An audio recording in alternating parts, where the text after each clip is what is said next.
On this episode of Fish Warrior, that fish is unstoppable. Jakob does battle with a prehistoric predator from the deep. Come on! Pulling like a runaway freight train. This is not a fight, this is a war. It's coming up, it's coming A up. white sturgeon. Whoa! This is a 9-footer for sure.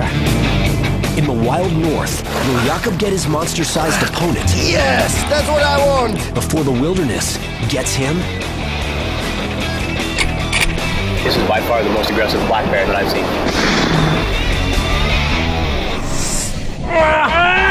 This is Jakob Wagner, extreme angler. With multiple world records under his belt, he's tracking down the planet's biggest river Goliaths. Go, go, go, go, it's a big fish. On a mission to find and protect the last remaining freshwater giants. Nothing can stop the Fish Warrior.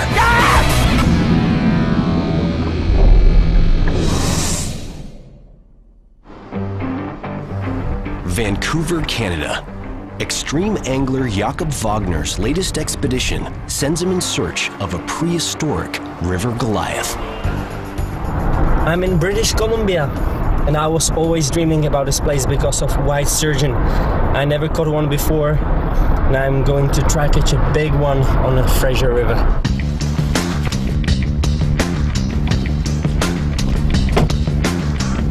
Loading up, Jakob begins his journey to the Fraser River.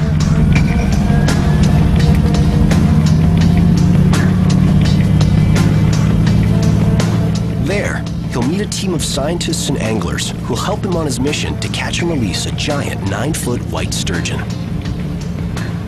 Along the way, they'll also collect vital samples for species conservation.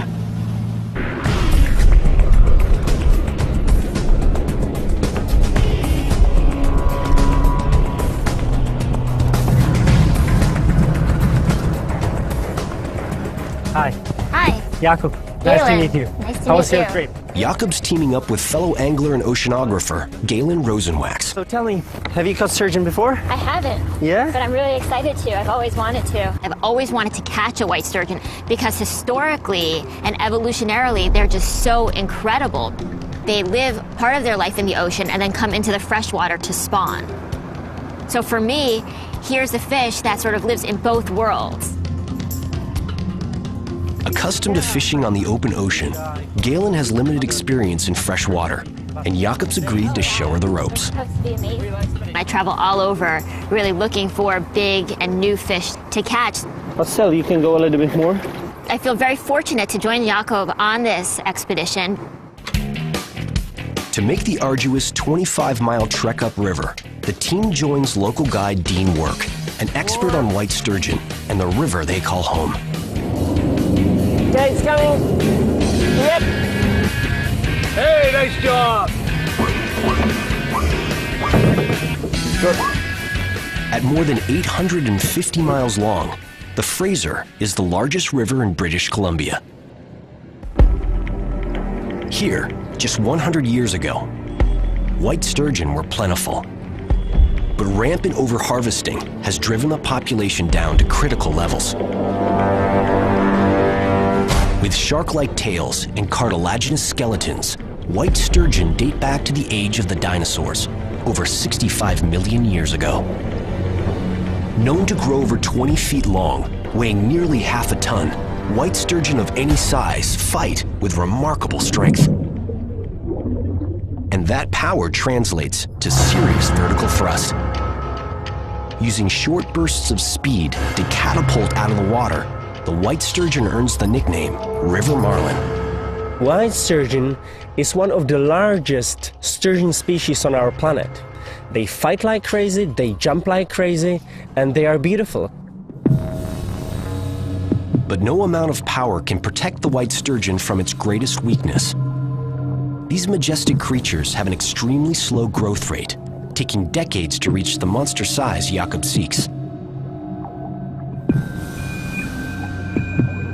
Believing the largest may have been decimated by overfishing, no one knows how many 20-foot whoppers are still out there.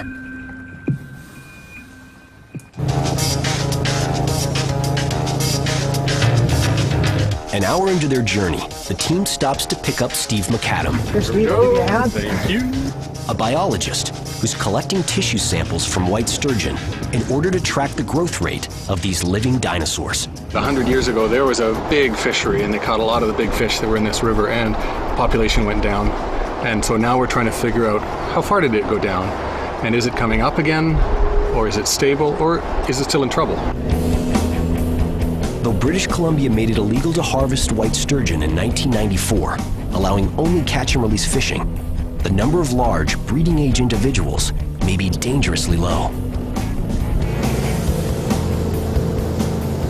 You can fish right out the back in here and catch fish. You can fish in this little trough. It gets very deep off the sandbar and deep into that bank over there. And it drops off into 65 to 80 feet of water. Okay, let's get some bait. Perfect. Let's get some bait on these rods. Let's get fishing. Probably cut this one down, Yakub, and maybe take that 28 off of there and just run about a 24-ounce weight would probably be really good. So we just drop in a hook in here, pop that through. There, you got a nice sturgeon morsel there. So we're gonna get this one in the water.